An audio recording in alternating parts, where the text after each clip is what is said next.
நம் கண்ணானது தூங்குகிற நேரம் தவிர மற்ற நேரங்களில் எதையாவது பார்த்து கொண்டேதான் இருக்கிறது. இதற்கு ஓய்வு என்பதே கிடையாது. இது பார்த்ததில் பிடித்ததை மூளைக்கு அனுப்புகிறது. மூளை அதை சித்தரித்து அதை இருதயத்துக்கு ஃபார்வர்ட் பண்ணுகிறது. இருதயமானது அதை செயலாக்க வடிவத்தில் வாய் மூலமாக, கைகள் மூலமாக, கால்கள் மூலமாக செயல்படுத்துகிறது.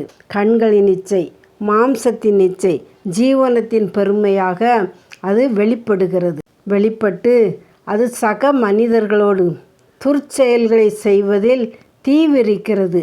இப்படி செய்யப்பட்ட துர்க்கிரியைகளின் விளைவுதான் பாவம், கர்மம், சாபம் என்பது. நிச்சயினால், மாம்சத்தின் நிச்சயினால், ஜீவனத்தின் பெருமையினால் துன்மார்க்கம், பாவம், பரியாசம், துர்க்குணம், பொல்லாங்கு என்பது.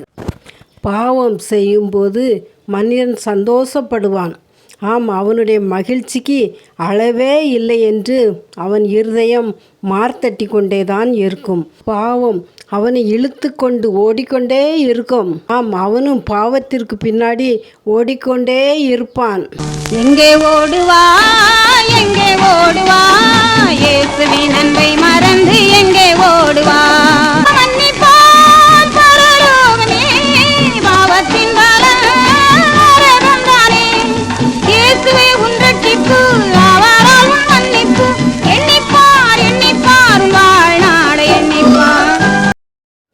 முடிவு மரணம் என்பதையும் அதற்கான தண்டனை பரிகாரம் பிள்ளைகள் அனுபவிப்பார்கள் என்பதையும் மறந்து விடுவதினால் அவன் இப்படி ஓடிக்கொண்டே இருக்கிறான். ஆனால் அதனுடைய பிரதிபலனோ, ஆஹா, ஐயையோ, எவ்வளவு வேதனை, எவ்வளவு பாடுகள், எவ்வளவு கஷ்டங்கள்.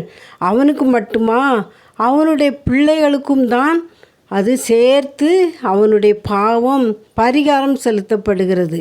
இதை உணர்ந்து மனம் திரும்புவோம். ஆமென், அல்லேலூயா.